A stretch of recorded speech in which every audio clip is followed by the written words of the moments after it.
निर्मला सीतारमण के बजट से सबसे ज्यादा मौज आई है बिहार की। देश के 28 राज्यों में सबसे ज्यादा आर्थिक मदद बिहार को मिली है, पर इसका फायदा बिहार वासियों तक कैसे पहुंचेगा ये आज आपको बताएंगे। लेकिन पहले टाइम मशीन की सैर 2-2.5 हजार बरस पीछे चलते हैं, जिसमें मगध का वैभवशाली इतिहास है, चंद्रगुप्त मौर्य और अशोक जैसे सम्राटों का यश है, राजनीतिक और आर्थिक मोर्चे पर एकाधिकार है। कालांतर में मगध का एक बड़ा हिस्सा बिहार कहलाया। आजादी के बाद बिहार राज्य बन गया। यहाँ से आजादी से पहले और बाद में भी कद्दावर नेताओं की खेप निकलती रही, बाद में नौकरशाहों की। इसलिए राजनीतिक और प्रशासनिक मोर्चे पर बिहारियों का दबदबा बना रहा। मगर ये दबदबा बिहार प्रदेश का नहीं रहा, खासतौर से आर्थिक मोर्चे पर। गरीबी, बेरोजगारी, पलायन, भ्रष्टाचार जैसे मुद्दे हावी होते रहे। विकास जो गायब हुआ उसने ना लौटने की कसम खा ली।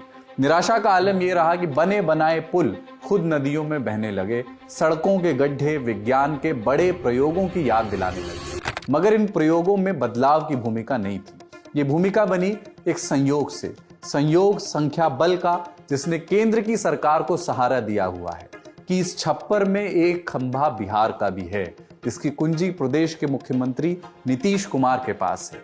नीतीश जनता दल यूनाइटेड यानी जेडीयू के मुखिया हैं। पार्टी के पास लोकसभा में 12 सांसद हैं जी, और मोदी 3.0 के लिए ये अहम हो जाते हैं। उनके बिना सरकार की स्थिरता जो है वो खतरे में पड़ सकती है।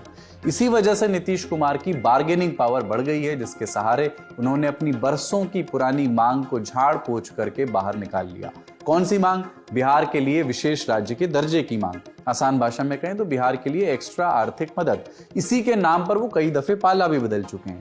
इस बार भी उनकी मांग पूरी तरह पूरी नहीं हुई। स्पेशल स्टेटस जो है वो तो नहीं मिला, पर ज्यादा मांगो तो थोड़ा तो मिल ही जाता है। बजट में बिहार के लिए हजारों करोड़ रुपए की मदद की गई है। मोदी 3.0 का पहला आम बजट 23 जुलाई को पेश किया गया। इसमें बिहार को expressway, temple corridor, medical college और स्पोर्ट्स इंफ्रास्ट्रक्चर के लिए पैसा दिया गया है। बिहार को कम से कम 58,900 करोड़ रुपए के प्रोजेक्ट्स मिले हैं। इसमें से 26,000 करोड़ रुपए सड़क प्रोजेक्ट्स के लिए हैं, पावर प्लांट के लिए 21,400 करोड़ हैं, और बाढ़ रोकने के लिए, फ्लड कंट्रोल के लिए 11,500 करोड़ रुपए की घोषणा की गई। लेकिन सवाल ये उठता है कि इससे बिहार का कितना भला होगा, कैसे होगा, और क्या इससे स्पेशल स्टेटस की मांग या जरूरत अब नहीं रहेगी। आज इसी विषय पर विस्तार से बात करेंगे, समझेंगे कि एक्सप्रेस वे से क्या फायदा होगा, टूरिज्म बढ़ाने में टेम्पल कॉरिडोर्स की कितनी भूमिका होती है, और क्या इससे बिहार के लोगों की आर्थिक हालत सुधर जाएगी। नमस्कार, अपन है कुलदीप और आप देख रहे हैं जटिलता का विलोम और सरलता का पर्यायवाची, हमारा रोजाना का शो आसान भाषा में। शुरुआत करते हैं एक्सप्रेस वे से। वित्त मंत्री निर्मला सीतारमण ने बिहार में 2 एक्सप्रेसवे बनाने का ऐलान किया है। We will also support development of road connectivity projects, namely 1. Patna-Purnia Expressway, 2. Buxar-Bhagalpur Expressway, 3. Bodh Gaya, Rajgir, Vaishali and Darbhanga spurs। पहला एक्सप्रेसवे बक्सर को भागलपुर से जोड़ेगा, दूसरा पटना को पूर्णिया से जोड़ेगा। इसके अलावा बोधगया को राजगीर, वैशाली और दरभंगा को भी इन एक्सप्रेसवे से जोड़ा जाएगा। एक्सप्रेसवे होते क्या हैं? ये ऐसी सड़कें होती हैं जो तेज गति से चलने वाली गाड़ियों के लिए डिजाइन की जाती हैं। ये आम सड़कों की तुलना में ज्यादा मजबूत और टिकाऊ होती हैं। इनमें ट्रैफिक का फ्री फ्लो सुनिश्चित किया जाता है। एक्सप्रेसवे को आबादी वाले इलाकों से दूर बनाया जाता है ताकि जाम की समस्या ना हो। जब जब इंफ्रास्ट्रक्चर के विकास की बात आती है, एक्सप्रेसवे का नाम उसमें जरूर आता है। लेकिन इसमें खास क्या है? एक्सप्रेसवे के फायदे को आप 3 हिस्सों में तोड़ सकते हो, 3 हिस्सों में समझ सकते हो। पहला, इससे जनता को जो फायदा होता है, दूसरा सरकार को जो इससे फायदा होता है, और तीसरा जनता और सरकार के जो साझा फायदे इसके अधीन आते हैं। एक एक करके तीनों समझते हैं। एक्सप्रेसवे से जनता को क्या फायदा होता है? सबसे पहले इसकी बात। एक्सप्रेसवे से ट्रैवल टाइम कम हो जाता है। उदाहरण से समझते हैं इसको। पटना से पूर्णिया की दूरी लगभग 300 किलोमीटर की है। आम स्थिति में इस दूरी को तय करने में 6.5 से 7 घंटे का वक्त लगता है। औसत स्पीड 45 किलोमीटर प्रति घंटे के हिसाब से, जो कि इतने लंबे रूट के लिए काफी कम है।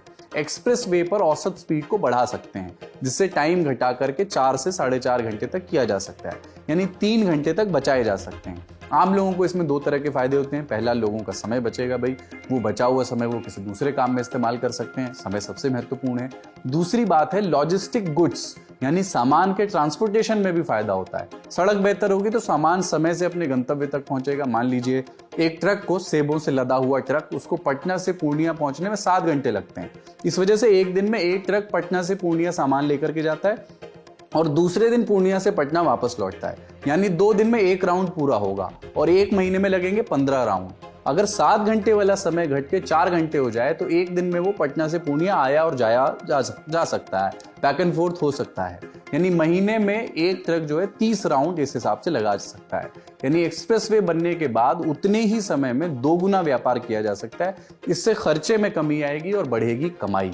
उस स्थिति में ट्रक का मालिक ट्रांसपोर्टेशन के रेट में कुछ कमी करेगा। क्यों करेगा कमी? इसके पीछे सप्लाई और डिमांड का सिंपल लॉजिक है। जब भी सप्लाई बढ़ती है तो दाम कम हो जाता है। ट्रांसपोर्टेशन के राउंड्स बढ़ने की वजह से सप्लाई बढ़ जाएगी तो दाम कम हो जाएगा। ट्रांसपोर्टेशन का रेट कम होने से सामानों के दाम भी कुछ हद तक कम हो जाते हैं। लेकिन यहाँ हम क्लियर कर दें कि सिर्फ 1-2 एक्सप्रेसवे बनाने से कोई खास असर नहीं पड़ता। इसके लिए एक्सप्रेसवेज का एक जाल बनाना पड़ता है। अब सरकार को होने वाला फायदा, दूसरे तरह का फायदा, वो भी समझ लेते हैं। एक्सप्रेसवे से सरकार का फायदा ये है कि एक्सप्रेसवे सरकार ने बनाया तो ये उसकी एक संपत्ति हो गई। जैसे हमारी आपकी संपत्ति है, गाड़ी, घर, सोना, बैंक में रखी सेविंग्स, एफडी आदि। सरकार की संपत्ति क्या होती है? रेलवे स्टेशन, सड़क, ट्रेन, एयरपोर्ट आदि। ऐसा कैसे? क्योंकि सरकार इनके जरिए कमाई तो करती ही है, इनको लीज पर भी दे सकती है। जैसे हाईवे पर जो टोल टैक्स लिया जाता है वो सरकार के खजाने में जाता है। अगर सरकार टोल प्लाजा को प्राइवेट कंपनियों को लीज पे देती है तो बदले में सरकार को फीस मिलती है। प्राइवेट कंपनियां टोल टैक्स कलेक्ट करके अपनी कमाई करती हैं, साथ ही साथ सड़कों का रखरखाव भी करती हैं। यही चीज बाकी सरकारी संपत्तियों पर भी लागू होती है। अब आते हैं तीसरे तरह के फायदे पर, सरकार और जनता के साझे फायदे पर। एक्सप्रेसवे का साझा फायदा क्या है? इसमें अर्थशास्त्र का एक नियम लागू होता है, इसको कहते हैं मल्टीप्लायर इफेक्ट। जब सरकार किसी संपत्ति में निवेश करती है तो इकोनॉमी में रफ्तार आती है और लोगों को रोजगार मिलता है। इसको भी एक उदाहरण से समझ लीजिए। मान लीजिए कि सरकार को एक एक्सप्रेसवे बनाने में 1000 करोड़ रुपए का खर्चा आया। स्वाभाविक है ये खर्चा कॉन्ट्रैक्टर, इंजीनियर, मटेरियल सप्लायर और मजदूरों में बटेगा। यानी 1000 करोड़ सरकार के खजाने से निकल करके हाईवे बनाने वालों के पास पहुंचेंगे। अगर वे लोग अपनी कमाई का 20% बचा लें और बाकी 80% रकम खर्च करें, कोई इससे टीवी खरीदेगा, कोई स्कूटी खरीदेगा, कोई कुछ और, कोई फ्रिज, इससे मार्केट में उन चीजों की डिमांड बढ़ेगी। यानी 1000 करोड़ का 80% यानी 800 करोड़ मार्केट में वापस आ जाएगा। इससे डिमांड में इजाफा होगा, बाजार में तेजी आएगी और इकोनॉमी को मिलेगा फायदा। इससे लोगों की कमाई में भी बढ़ोतरी होगी।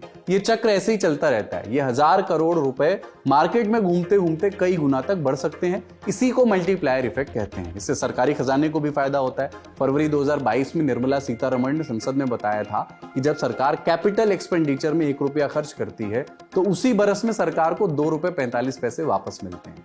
कुल जमा बात यह है कि एक्सप्रेसवे से ट्रैवल टाइम घटेगा, वस्तुओं की कीमत कम होगी, रोजगार के अवसर पैदा होंगे और इकोनॉमी को भी तेजी मिलेगी। ये तो एक्सप्रेसवे की बात हुई। अब टेंपल कॉरिडोर की ओर चलते हैं। 23 जुलाई के बजट में टेंपल टूरिज्म को बढ़ावा देने की बात कही गई है। इसके लिए सरकार की विष्णुपद मंदिर और महाबोधि मंदिर कॉरिडोर को विकसित करने की योजना है। आगे चलें उसके पहले दोनों मंदिरों के बारे में एक बुनियादी चीजें जान लेते हैं। विष्णुपद मंदिर गया जिले में फल्गु नदी के किनारे स्थित है। मंदिर में 40 सेंटीमीटर लंबा पैर का निशान बना है।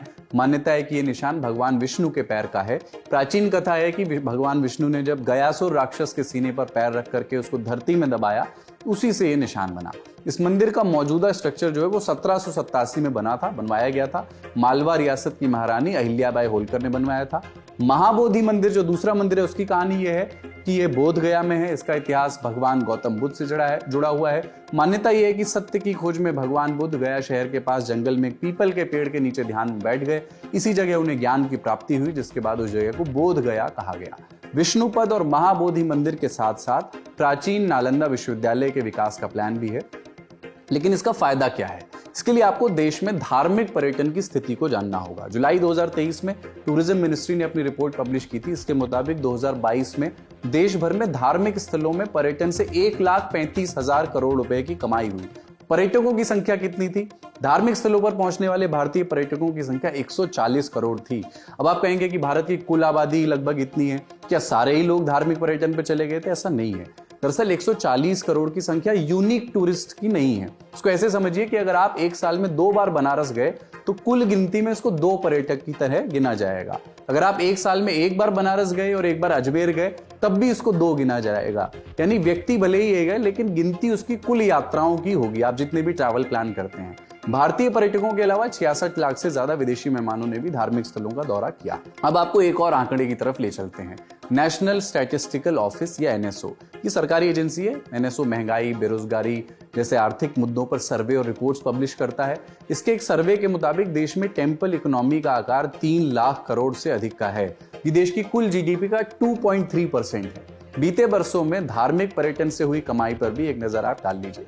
2018 में 1,94,000 करोड़ रुपए, 2019 में 2 लाख करोड़ रुपए, 2020 और 2021 में ये कमाई काफी घट गई थी। कमाई का आंकड़ा क्रमशः 50,000 करोड़ और 65,000 करोड़ रुपए तक सीमित हो गया था और इसका कारण आप जानते हैं, कोरोना का लॉकडाउन।